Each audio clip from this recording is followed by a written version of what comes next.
Olá, tudo bem? Estamos aqui mais uma vez para dar continuidade no curso de Direito do Trabalho. Nós já estamos na nossa primeira aula, na aula número 1, agora já é o nosso terceiro encontro. Para você entender como é que está sendo desenvolvido esse curso, nós estamos disponibilizando aulas de Direito do Trabalho, como nós, por situações técnicas, a gente não pode disponibilizar ainda uma aula mais extensa. Então a gente está particionando, a gente vai tentar disponibilizar a aula com uns 15 a 20 minutos para ficar melhor para a gente publicar, ficar melhor para a gente editar, para a gente carregar, entendeu? Nós estamos aqui no artigo 7º da Constituição Federal. Eu peço que você sempre assista nossas aulas com a sua Constituição e depois eu vou pedir para você assistir também com a sua CLT. Acompanhe comigo no quadro. Estamos estudando o artigo 7º da Constituição Federal de 88, que está inserido naquele grupo dos direitos sociais. O artigo 7º, você sabe que elenca os direitos dos trabalhadores, os direitos dos trabalhadores, os direitos dos trabalhadores rurais, os direitos dos trabalhadores urbanos, e muitos desses direitos também são contemplados nos empregados domésticos e os servidores públicos também. Porque depois a gente vai ter uma aula específica sobre isso, você vai entender quais são os direitos dos empregados domésticos, quais são os direitos que também os servidores públicos gozam, que estão elencados aí no artigo 7º, e você vai entender bem melhor isso aí. Vamos dar continuidade então? Estamos falando agora do inciso 6º, ele fala sobre redutibilidade do salário, salvo uma negociação coletiva. Agora vai passar uma série de incisos que falam sobre o salário. O último que nós havíamos falado, falava sobre que o piso salarial tem que ser proporcional à extensão e complexidade do serviço, você deve estar lembrado. Agora a gente está falando sobre a irredutibilidade do salário, salvo, muito cuidado com esse salvo, porque ele demonstra que realmente o salário é irredutível. O salário ele é sagrado, o salário do trabalhador, todo trabalhador tem direito a receber o seu salário, que é só contrapartida do serviço prestado. E esse salário ele é irredutível, ele é irredutível, ele não pode ser reduzido, o princípio da irredutibilidade do salário. Depois vamos fazer também um curso só sobre princípios do direito do trabalho, que você pode ter certeza que você vai encontrar em diversas provas de concurso, independente de qual seja a banca. Então, lembra desse princípio da irredutibilidade do salário. Lembra desse inciso, que ele fala irredutibilidade do salário, mas lembra também que ele é um princípio relativo. Lembra desse salvo, destaque esse salvo, aí na tua Constituição destaque esse salvo negociação coletiva, salvo acordo coletivo ou convenção coletiva, porque a negociação coletiva é o gênero cujas espécies são acordo e convenção. Então, é possível reduzir o salário? É possível, mas em duas hipóteses apenas, em convenção ou acordo coletivo. Beleza? Vamos continuar então lá. Acompanhe comigo o próximo inciso, meu amigo, que fala assim: garantia do salário nunca inferior ao mínimo para os que percebem remuneração variável. Garantia do salário nunca é inferior ao mínimo para os que se percebem remuneração variável. Deixa eu lembrar você, é possível alguém ser contratado mediante só pagamento de remuneração variável? Alguém ser contratado, um empregado, vamos colocar um exemplo assim, um vendedor de carro, um vendedor qualquer, um vendedor de carro. É possível contratar um vendedor e estipular como salário para ele apenas um percentual sobre as vendas que ele conseguiu alcançar? O que você acha? É possível, em vez de um salário fixo, estipular apenas uma remuneração variável? É possível. Agora, a observação que tem que ser feita é o seguinte: naquele mês que ele não vender nada, como é que fica o salário dele? Você entendeu a situação? De repente, você que está me assistindo, talvez você já tenha passado por isso. Eu já fui trabalhador externo, também já passei por uma situação parecida. Um trabalhador contratado apenas para trabalhar recebendo apenas uma remuneração variável. Imagina só, você é contratado e o empregador fala que você vai receber apenas 5% sobre as suas vendas, 5% do que vender. No primeiro mês você arrebenta, você faz 5 mil e aí de percentagem, né? 5 mil que é o seu percentual de vendas e o seu salário R$ 5.000. No segundo mês vem a crise e você não vende nada. Segundo mês você não conseguiu manter o seu salário e também você não conseguiu vender nada. Você foi todo dia trabalhar, você se empenhou, você se dedicou, você fez sua parte, mas você não conseguiu vender nada. O que vai acontecer com o seu salário? É justamente o que fala nesse inciso. É garantido o seu salário, mesmo para aquele trabalhador que tem uma remuneração variável. É garantido o salário para ele, é garantido o seu salário. E aí o empregador tem que pagar pelo menos o salário mínimo, tem que pagar o seu salário. Tem que tirar do bolso. Aí você fala, professor, de onde é que ele vai tirar, professor? Lembra, o empregador, artigo 2º da CLT, é dele o ônus do empreendimento. É dele, isso é até um princípio da alteridade. Depois a gente vai falar sobre a alteridade. O empregador, ele assume o risco do empreendimento. Se aquele empreendimento falhar, quem tem que arcar com os prejuízos é o empregador, entendeu? Então, nesse momento, se o empregado ele se vê numa situação que ele não conseguiu fazer nada, mesmo assim ele tem direito ao seu salário. Sabe o que acontece, infelizmente, no nosso país? O empregador, naquele mês que o funcionário não fez nada, ele paga o seu salário, paga lá os seus, vamos imaginar que ele paga lá R$ 900 para ele, e no outro mês, quando o empregado consegue uma venda boa, o empregador costuma descontar aquele salário anterior. Entendeu a situação? No outro mês, o empregado ele faça 3 mil de venda. O empregador, em vez de repassar 3 mil para ele, ele passa 2.100. Ele desconta os 900 do mês passado. Ele desconta aquilo que ele teve que arcar. Eu pergunto para você se a prática é legal? Essa prática, ela está correta, está amparada na lei? O que você acha? Claro que não. Isso é fraude. Fraude é a legislação trabalhista. O empregado, ele não pode ter o seu salário descontado lá na frente. Muito cuidado com isso aí. Muito cuidado com esse inciso na sua prova e aí na sua vida, né? Você que de repente já passou por isso, você que se viu nesse exemplo, deixa seu comentário aqui no vídeo, fala, professor, eu já passei por isso, agora já conheço meus direitos, já sei onde buscá-los, né? E espero nunca mais ser citado como exemplo nas suas aulas de direito do trabalho. Vamos lá falar de outro inciso? Vamos falar para o outro, 13º salário. 13º salário, que ele tem como base a remuneração integral ou o valor da aposentadoria. 13º também é outra complicação, né? 13º salário, todo trabalhador tem direito ao 13º salário, com raríssimos casos, raríssimas exceções. 13º salário, ele é devido, ele pode ser parcelado. Vou falar um pouquinho do 13º para você. A gente está no momento aqui, a gente está em dezembro de 2015. Você vai ver esse vídeo, né, em várias épocas do ano. Você vai ver que tem por muitos anos esse vídeo vai estar disponível aí no YouTube para todos. Mas hoje é dia 12, né, dia 13 de 2015, domingo. A gente está aqui quase meia-noite do domingo gravando essa aula para você. E o 13º salário, por que eu estou dissipando no tempo? Porque nós estamos vivendo um momento que todo mundo está esperando, ou já recebeu, ou vai receber o seu 13º salário. Né? Esse é o seu direito estipulado, inclusive, na Constituição. O 13º salário, ele pode ser dividido de 2 vezes. Ele pode ser pago de uma única parcela, mas ele pode também ser dividido. O empregador decide se ele vai dividir ou não. A primeira parcela, se for dividido o 13º salário, a primeira parcela deve ser paga de fevereiro a novembro. Para ser mais específico, dia 30 de novembro. Primeira parcela do 10º, ou na ocasião das férias do empregado, se assim ele requerer. E a segunda parcela, ela deve ser paga agora, dia 20 de dezembro, né? Daqui a um pouco mais, então daqui a uma semana, um pouco mais de uma semana. Dia 20 de dezembro deve ser paga a segunda parcela do 13º. Veja bem, se for dividido o 10º, a primeira parcela paga até dia 30 de novembro, e a segunda parcela até o dia 20 de dezembro.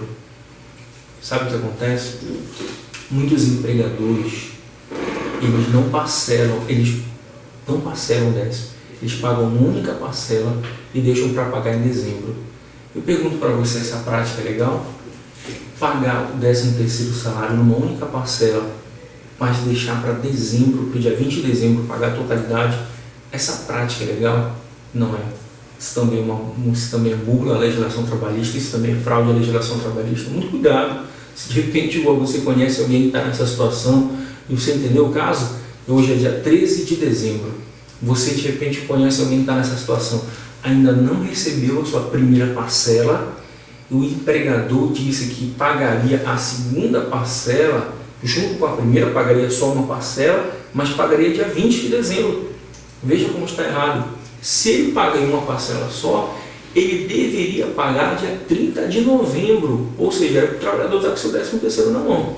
Era para estar com o 13º no bolso, hoje está para ter gastado, né? Então, veja, são alguns casos que infelizmente a gente tem que falar, porque algumas situações entristecem, né? Quando a gente começa a verificar algumas situações trabalhistas, algumas situações entristecem à medida que a gente vai estudando, vai conhecendo mais o direito do trabalho. Fique esperto, na sua prova então, se cair 13º, a gente depois vai ter aulas mais específicas dentro da CLT. Eu quero adiantar com você, o meu objetivo nesse primeiro momento é a gente ver se a gente encerra o artigo 7º da Constituição e a partir daí a gente começa a CLT especificamente, entendeu? Então a gente cita só algum ponto, outro. Eu estou falando desse 13º porque muita gente está me perguntando, muitos alunos têm mandado e-mail, têm mandado pergunta, muitas pessoas próximas têm me consultado, mandado mensagem e falam sobre o 13º, que a gente está vivendo esse momento. Então já fica aí o esclarecimento sobre o 13º salário. Veja bem também, na sua prova, aposentado também tem direito ao 13º. Lembra bem, aposentado também tem direito. 13º salário, ele está ali esculpido no artigo 7º da Constituição Federal de 1988. Então daqui a pouquinho a gente volta. Vamos lá, então voltamos para falar de mais incisos do artigo 7º da Constituição Federal de 88. Deixa eu falar para você então sobre o adicional noturno, sobre o adicional que o trabalhador tem direito se ele trabalhar no período noturno. São importantes observações. O adicional noturno, o adicional noturno está disposto aí no artigo 73 da CLT, e depois a gente vai falar mais especificamente sobre esse adicional noturno. A Constituição apenas faz referência a ele, sem falar maiores detalhes, como ela faz também referência a uma série de direitos, sem falar maiores detalhes, porque isso cabe às leis específicas determiná-las. O adicional noturno, 3 pontos importantes que nós devemos saber a princípio dele é o seu período. O adicional noturno, o período noturno ele vai das 22 horas de um dia às 5 horas da manhã do dia seguinte, para os trabalhadores urbanos. O adicional noturno ele é estipulado no mínimo em 20%, segundo a CLT, e o adicional noturno, a hora noturna, ela não é 60 minutos, não é igual a nossa hora normal. A hora noturna ela é de 52 minutos e 30 segundos. Então são 3 importantes características do adicional noturno. O seu adicional de 20%, a sua hora noturna, a hora não é 60 minutos, né? É uma hora diferenciada, e o período que vai de 22 horas às 5 da manhã do dia seguinte. E depois a gente vai falar especificamente, tem súmula, tem OJ específica sobre o adicional noturno, muito bacana, um assunto muito comum em prova, fique atento. Esse adicional aparece muito em prova de concurso. Vamos continuar então. Proteção do salário, vamos falar da proteção do salário. O próximo inciso ele fala proteção do salário constituindo o crime e sua retenção dolosa. Eu chamo a atenção para você, meu amigo concurseiro, essas 2 palavras aqui. A banca gosta muito de trabalhar aqui, olha aqui. Proteção do salário constituindo o crime e sua retenção dolosa. Lembra, constituindo crime. Se aparecer na prova constituindo contravenção penal, está errado. Se ele disser que constitui contravenção penal, está errado. Existem inúmeras diferenças do crime para contravenção. Isso deixa o professor de direito penal para falar, né? Mas assim, de modo geral, entenda que a contravenção penal ela tem menos lesividade. Então, quando se fala aí que a retenção do salário ela constitui crime, quer dizer que é mais lesivo isso, tá certo? Então, se na hora da prova, se a banca tirar a palavra crime e colocar no lugar contravenção, muito cuidado para você não cair nessa pegadinha que muitos candidatos já caíram. Lembra bem, proteção do salário na forma da lei, constituindo crime e não contravenção penal, constituindo crime e sua retenção dolosa. Outra palavra também que você tem que estar muito ligado na hora da sua prova para você também não errar. Lembra que tem que ser dolosa. Crime, constituindo crime e sua retenção dolosa. Dolosa e não culposa. Se o empregador, por alguma razão, ele retém o salário, mas for de forma culposa, por negligência, imprudência, imperícia, se ele tiver por uma razão culposa e não dolosa, lembra que dolo, em linhas gerais, dolo é intenção. Ele não teve a intenção, mas ele teve culpa, né, na retenção do salário. Não é crime, não constitui crime. Muitas vezes o término de uma relação trabalhista, ela é mais ou menos parecida com o término de uma relação amorosa. Ao final, as partes não querem se ver de forma alguma, né? Conflituosa, uma relação complicada, ao final uma relação trabalhista, geralmente é assim. Às vezes o empregado não queria receber, o empregado discordando daquela última parcela do seu salário, ele não quer nem receber, e o empregador acaba ficando com o salário ali do trabalhador, retendo o seu salário, porque o empregado está se negando a receber. O que o empregador deve fazer numa situação dessa? O empregador deve obrigar o empregado a receber? Não teria como, né? Não teria como ele sair correndo atrás do empregado. O que ele tem que fazer com o empregado? A melhor coisa que o empregador tem que fazer é ajuizar uma ação. Uma ação que já foi inclusive cobrada na prova da OAB um tempo desse aí, na segunda fase da OAB, para quem fez direito de trabalho, e despencou um monte de candidato lá. É a famosa ação de consignação de pagamento. É quando o empregado, ele, por alguma razão, ele não quer receber, está se recusando a receber, porque geralmente ele se recusa a receber porque ele está discordando daquele valor que o empregador está propondo a pagá-lo. O empregador ele tem que fazer o quê? Ele tem que ajuizar uma ação na justiça, ele tem que depositar esse dinheiro em juízo, demonstrando que ele está disposto a pagar. E se lá a justiça depois, numa ação, no mérito, na discussão do mérito, se for definido que aquele valor deve ser maior, o empregador complementa. Mas o importante é que o empregador saiba que ele não pode reter o salário do empregado, porque a retenção do salário de forma dolosa, ela constitui crime, e crime punível, obviamente, nos termos da lei. Então, fique muito esperto também nessa questão na prova, principalmente com essas duas palavrinhas aí, e aí você vai ter muito sucesso na sua questão.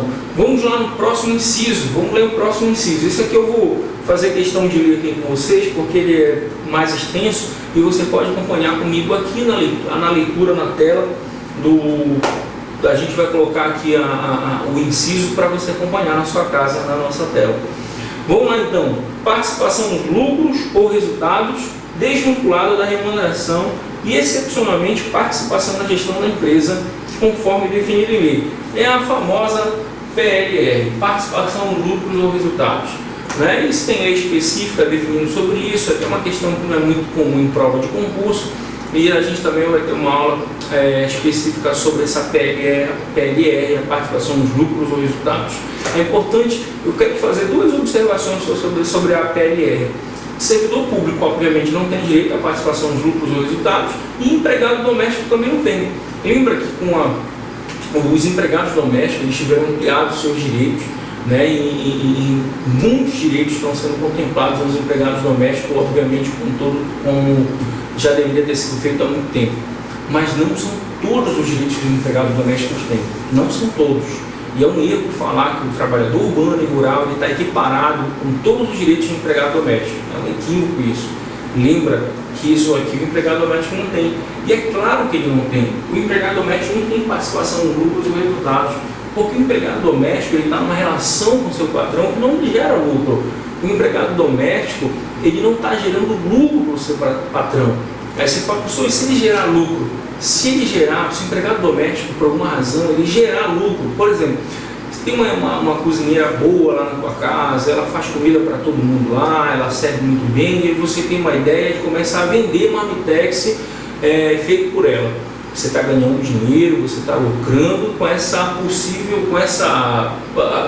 empregada doméstica, entre aspas. A partir do momento que você consegue aferir lucro do trabalho dela, já não se caracteriza mais como empregada doméstica, vai ser uma empregada, tá certo? Um empregado urbano, né? Então, muito cuidado, a gente depois vai falar especificamente sobre o empregado doméstico, mas eu já te cito essas duas observações. participação nos lucros e resultados. Quem é que não tem participação nos lucros e resultados? Empregado doméstico não tem e servidor público não tem. Você, meu amigo, futuro servidor público, então saiba que você não vai ser contemplado por esse direito. Beleza? Vamos lá então no próximo. Salário família pago em razão de dependente do trabalhador de baixa renda nos termos da lei. Salário família também é um direito do trabalhador que está esculpido no artigo 7º da Constituição. Então, assim a gente encerra mais uma parte da aula, dessa aula número 1, que fala sobre o direito dos trabalhadores urbanos e rurais e alguns direitos também desses contemplados aos empregados domésticos e aos servidores públicos. Você que está me acompanhando, você que está acompanhando todas as nossas aulas, você que vai fazer concurso público, você que gostou dessas aulas, eu recebi um e-mail essa semana de uma aluna que está no Rio Grande do Sul, né, Graciane, mandou um e-mail para mim, professor, e tudo mais, falando que estava com saudade das aulas, né, falando que tinha sido minha aluna no cursinho aqui em Macapá, e estava acompanhando agora as aulas pelo YouTube. Isso é muito bacana. Você que estudou comigo, né, e está aí fora do Brasil, você que está fora do Amapá, você que está em qualquer lugar desse mundo, que agora está podendo assistir as nossas aulas pela internet, manda um e-mail para mim, manda um e-mail, você está vendo meu e-mail aqui embaixo na tela, prof.morfeu@hotmail.com, faz o seu comentário aqui embaixo, se inscreva no canal se você gostou das nossas aulas, se você quer participar, quer acompanhar, se inscreva. Eu vou gravar também aula de língua portuguesa, vou gravar também aula de constitucional e vou levar a melhor preparação possível para você que está estudando para concurso, tá certo? Dá um like aqui embaixo, se inscreva no canal, faça um comentário e a gente se vê na próxima aula.